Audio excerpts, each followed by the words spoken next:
24절에 보면은 여호와의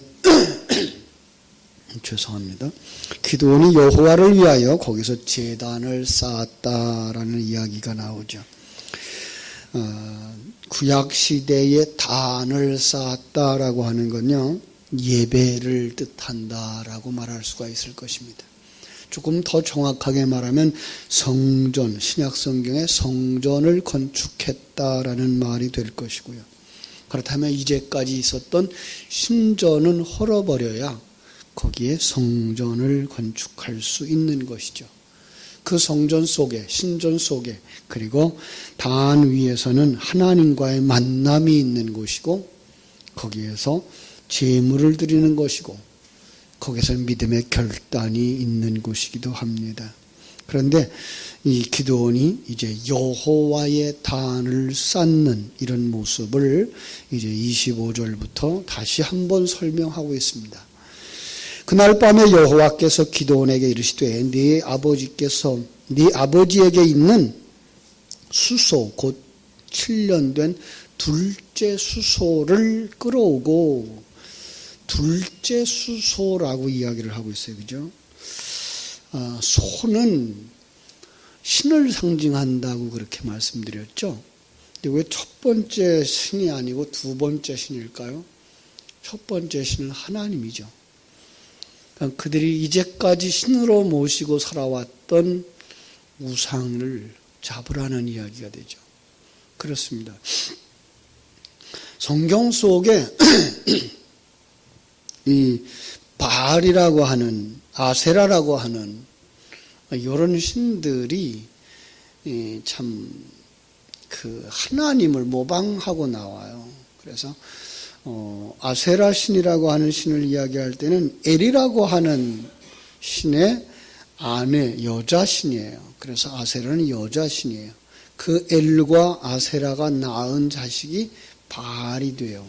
바로 이런 그러면서 엘도 신이고 아세라도 신이고 그리고 바알도 신인 삼위일체 하나님을 흉내내면서 참으로 이 사람들을 그리로 끌어가고 있는 이 세상의 신을 이야기하죠. 그래서 거기서 그걸 제거하라고 이야기하고 있는 거예요.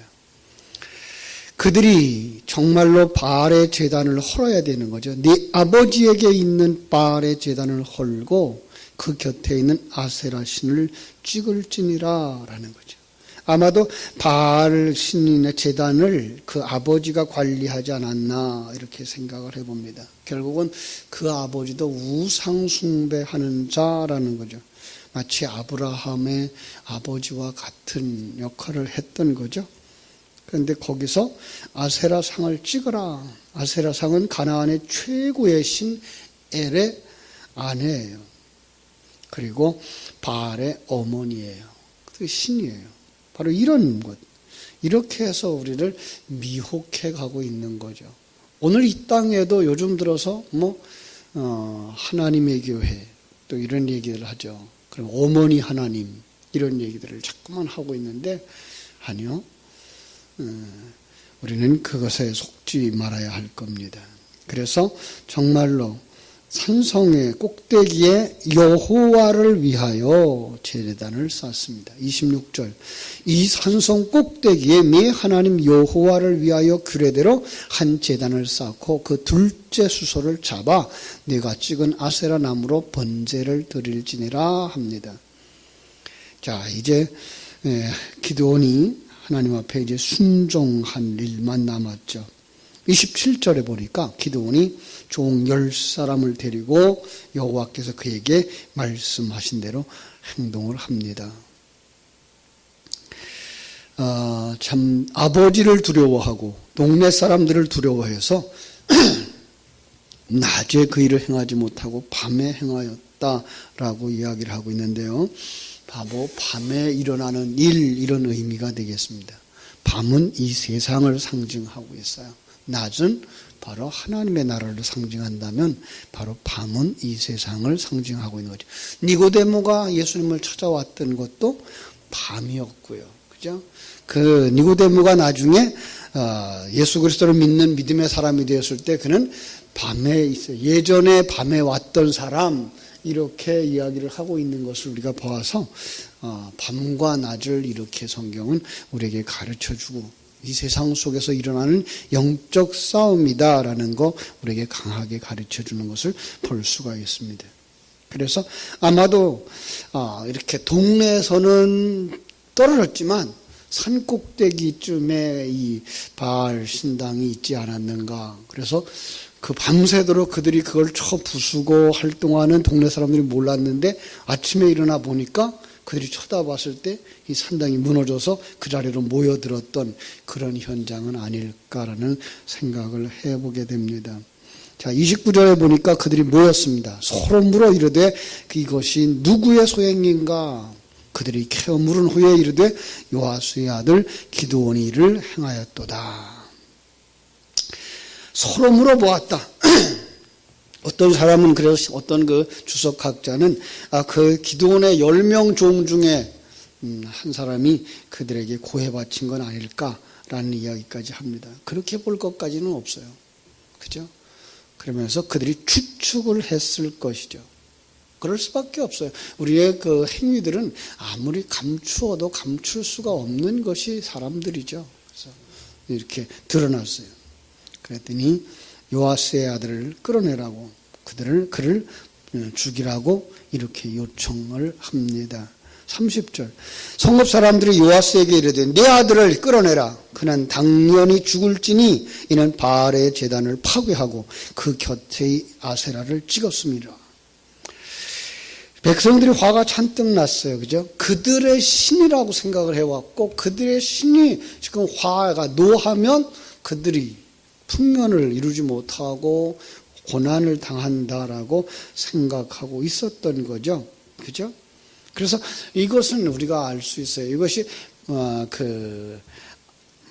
기드온의 아버지에게 속했던 그런 신근 산당이 아닌 동네 산당이었을 것 같은 생각을 해요. 옛날에 동네 가운데 선앙당이 있었던 것과 같은 거죠. 그래서 그 선앙당에서는 동네 구슬을 하고 제사를 거기서 지렸죠. 제가 살던 고향은 바로 섬지방이었어요. 그래서 섬지방이다 보니까 그 섬에서 새로운 이제 봄철 되어서 고기잡이 하러 나가기 전에 이제 그 선앙당에들 모여서 굿하고 제사 지내고 했던 그런 경우들이 있어요. 교회가 세워지고 나서 이제 갈등이 많았죠. 한 해의 여름에는 이 태풍에 그 선앙당에 있었던 큰 고목나무가 쓰러졌어요. 쓰러졌는데 그게 하필 농사하는 그 다른 사람 밭으로 쓰러진 거예요. 밭에 한 해 동안 농사를 못 짓고 들어있어요. 그 나무도 못 건드리고. 가을이 돼서 우리가 이제 작당을 했죠. 야, 우리 저 나무 잘라다가 겨울에 우리 떼자. 동네 사람들 이제 난리가 났죠. 어른들도 이제 난리가 났죠. 그거 건드리면 큰일 난다. 우리 젊은 사람 몇 사람이어서 이제 톱을 가지고 가서 다 잘라다가 겨우 내내 아주 따뜻하게 지냈는데, 이 당시도 아마 그랬을 거예요. 우상을 숭배하던 그들은 정말 그거 건드리면 큰일 나는 줄 알고 있고, 그래서 그들은 지금 그들에게 화를 내리기 전에 자기들이 그 원흉, 이 무너뜨린 사람을 잡아서 처벌을 하면 그 신이 좀 덜 노하지 않을까라는 생각을 가지고서 기드온을 죽이라고 이야기를 요구하는 거죠. 자, 그런데 이제까지 우상숭배하고 있었던 기드온의 아버지가 거기서 아주 새로운 전환점을 일으키죠. 31절에 보면은 요아스가 자기를 둘러선 모든 자에게 이르되 너희가 바알을 위하여 다투느냐? 너희가 바알을 구원하겠느냐? 그를 위하여 다투는 자는 아침까지 죽임을 당하리라. 바알이 과연 신일진데 그의 제단을 파괴하였은즉 그가 자신을 위해 다툴 것이니라. 이렇게 이야기를 합니다. 마을 사람들이 두 우상을 파괴한 기드온에게 분노를 품고 아버지에게 아들을 처형할 것을 요구하는데 아버지는 뜻하지 않게 아들의 행위를 꾸짖기는커녕 오히려 아들을 변호하고 나오는 거죠. 어떤 면에서 그 산당을 모시고 있었던 사람들이 가장 잘 알아요. 이게 거짓이라는 거. 우상을 숭배하는 사람들이 가장 명백하게 알아요. 이게 쓸데없는 일이라는 거. 저희 아버님이 예수 믿게 될 상황에도 바로 그런 것이었어요. 한 해에 이제 우리 동네, 우리 집은 그 아주 사람들이 험지라고 하는 곳이었는데, 그래서 거기에 신이 뭐 강하다 이런 얘기를 했는데, 거기서 해마다 이렇게 제사를 지내면서 살았던 집인데, 그 집이 어느 해 겨울에 홀라당 불이 났어요.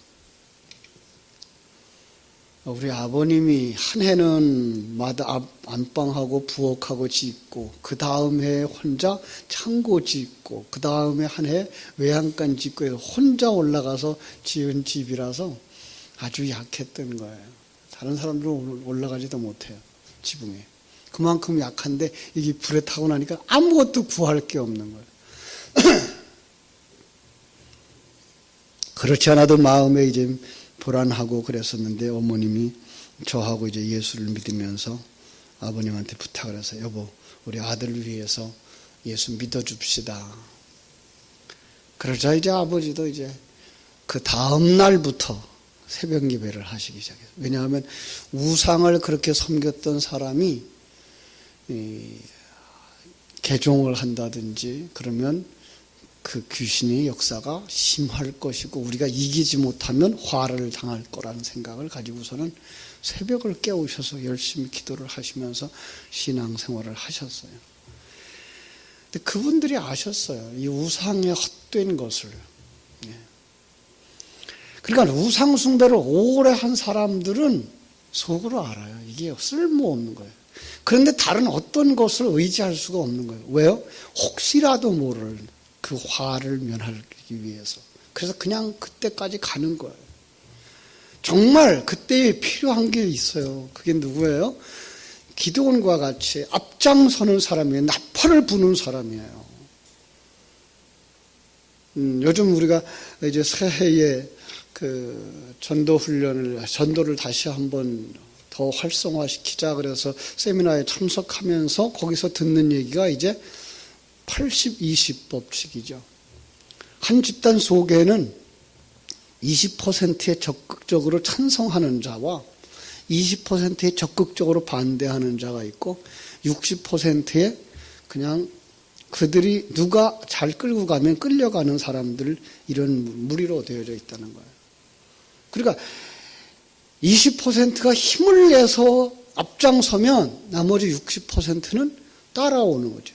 그래서 그러면 80%가 한 길로 가게 되면 나머지 20%도 자연히 동참하게 되어져서 그 긍정적인 이런 집단으로 바뀌어지는 거예요.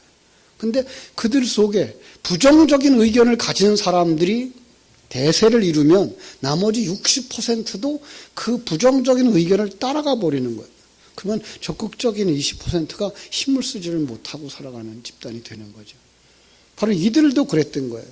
우상 숭배하면서 이건 아닌데 하는데 그 대체적으로 나서주는 사람이 없는 거예요. 그래서 하나님 그 속에다가 기드온을 심어서 이제 이 일을 하시는 모습을 우리가 보게 되는 거죠. 그렇습니다. 그래서 그날부터 기드온의 이름이 여룹바알로 바뀌어져요.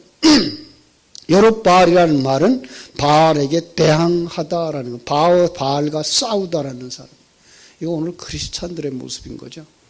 그죠? 우리는 싸움, 혈과 육에 관한 것이 아니고 영의 세계예요.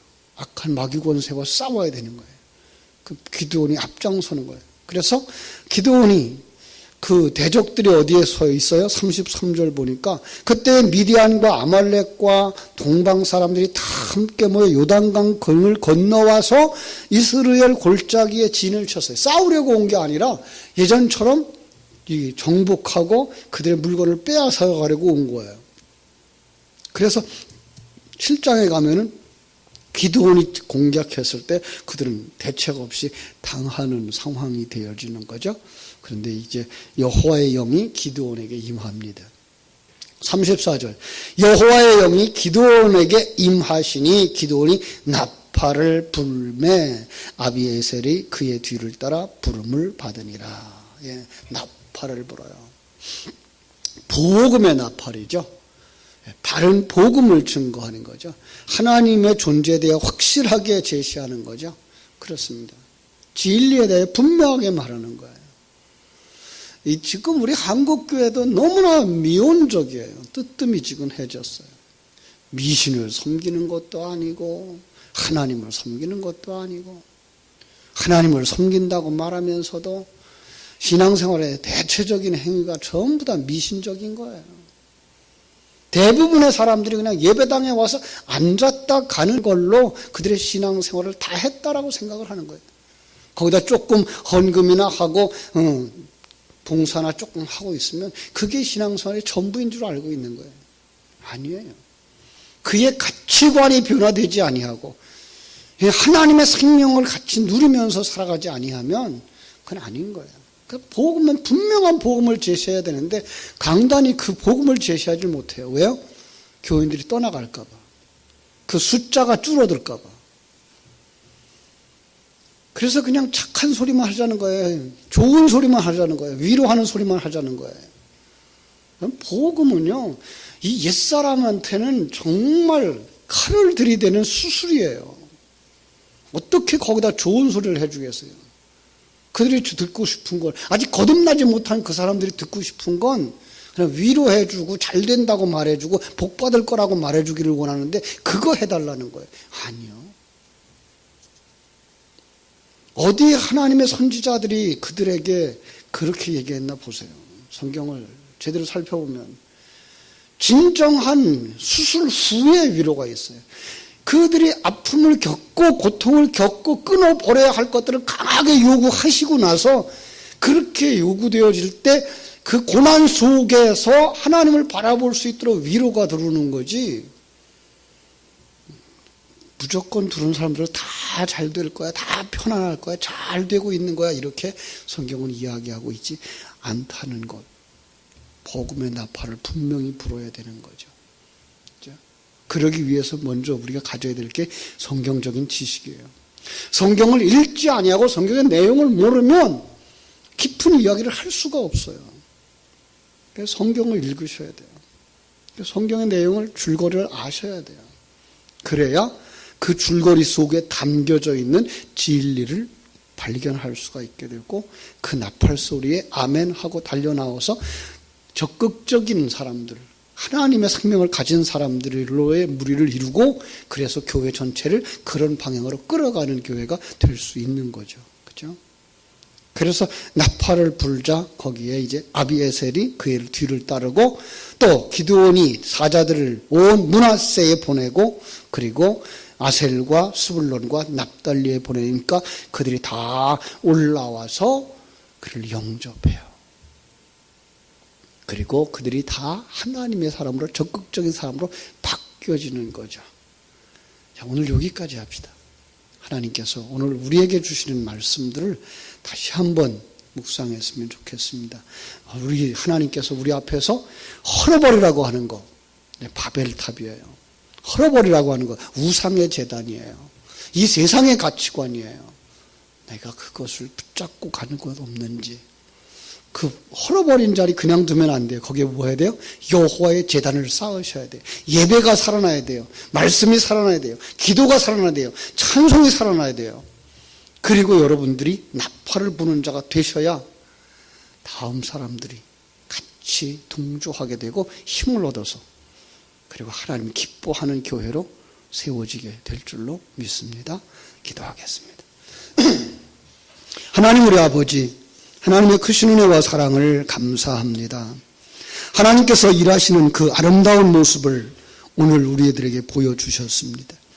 하나님이 택한 기드온, 바로 그를 통하여서 이제까지 신으로 여겼던 둘째 수소를 잡으라고 말씀했습니다. 그리고 이제까지 우상 숭배하던 제단을 헐어버리라고 했습니다. 거기에 여호와의 전, 여호와의 제단을 쌓으라고 말씀했습니다. 먼저 우리 속에 예수의 생명으로 채워지게 하여 주시옵소서. 그래서 진리로 채워지고 이제까지 가지고 있었던 이러한 세속적인 가치관, 세상적인 가치 판단의 기준 내려놓을 수 있게 하여 주시옵소서. 이것의 확신을 가지고 우리가 나팔을 부는 자가 되게 하여 주시옵소서. 그래서 함께 아비메셀이 따르고 므낫세가 따르고 아셀이 따르고 스불론이 따르고 납달리가 따라서 전쟁터로 나아갈 사람들이 모이게 하여 주시고 그 전쟁으로 말미암아 승리하는 역사를 보게 하여 주시옵소서. 아버지, 이 새벽에 저희들이 부르짖어 기도할 때에 응답하시고 우리 심령이 뜨거워지게 해주시고 우리 교회가 회복되어지게 해주시고 예배가 예배되어지고 찬송이 찬송되어지고 기도가 기도되어지는 역사가 일어나게 하여 주시옵소서. 일마다 때마다 함께 하시는 하나님, 오늘도 하나님의 함께 하심을 친히 체험하고 확증하고 더 확실한 믿음의 근거를 가진 자들로 세워지게 해 주시기를 소원하며 거룩하신 예수님 이름으로 기도하옵나이다. 아멘. 하늘에 계신 우리 아버지여, 이름이 거룩히 여김을 받으시오며 나라의 마옵시며 뜻이 하늘에서 이룬 것 같이 땅에서도 이루어지이다. 오늘날 우리에게 일용할 양식을